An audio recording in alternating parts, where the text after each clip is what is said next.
Wild Time Cooking with Allison Davis is brought to you by Corman Kitchen and Bath. Welcome back to Midday Kentucky. Chef Allison Davis here in the Wild Time Kitchen, and we're talking holiday casseroles this week. Today I am making one of my favorites. I grew up with corn pudding. I definitely think it is a Southern staple on any holiday table. So we are going to get right into it, and this is going to bake off in the oven. And let me tell you, there's a couple of key ingredients, right? Butter.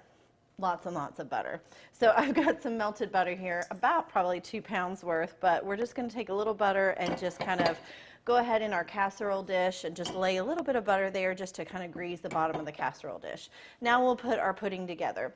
As far as the corn goes, I use whole kernel corn, or if you can get just fresh corn, I like to sometimes just take the corn off the cob and add it in because it adds a nice little crispness and sweetness. And then we'll use a can of cream style corn as well. All right, so we're going to start though with our eggs. The eggs are really the binder in this pudding because the eggs kind of just hold everything together. So it's almost like kind of a pie, like a corn egg pie, if you will. So we're going to start with 5 eggs. And then I always like to add the sugar in at this point to the eggs. So we're going to go with a 1/4 cup of sugar, not a lot, just to slightly sweeten it. And then I always add to my corn pudding salt and pepper as well, because it's all about that balance, right? So we want to have some salt to balance out with the sweetness of the corn and the sugar, and then pepper just really kind of just brings it all together. All right, so now I'm going to whisk the sugar in with the eggs, and that just helps the sugar to dissolve and get really nice and smooth, and you don't want anything that's like granulated.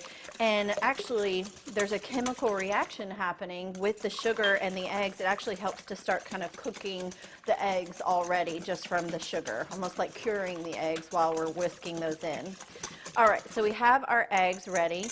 We'll go ahead and add in about 1/2 cup of milk. And then we're going to add our whole kernel corn, about a can, and then roughly a can of our cream style corn. And that's the beauty of corn pudding when you are, making this for friends or to take. It all just goes into one bowl, into the oven, and bake. So it's very quick and easy to put together.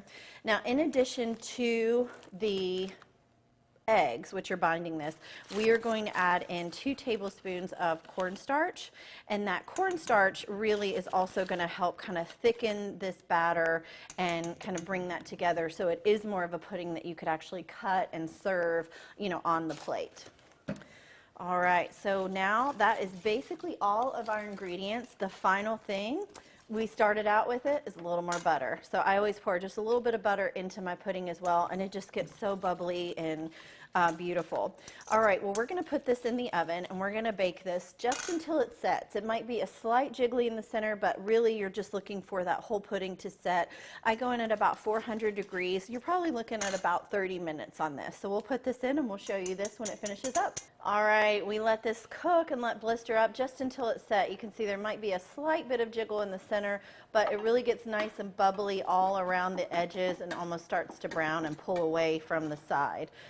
I took some out here, and I'm just going to dig in because let me tell you, this is my favorite side dish of any holiday, actually any day for that matter. It is so good. Like I said, I love adding like that fresh corn into this batter as well because it can get nice and crispy. But I'm telling you, you can't beat good old Southern corn pudding. All right, guys, you can go to middaykentucky.com/recipes tab. I'm Chef Allison Davis. Thanks so much for watching. We will be right back after this short break.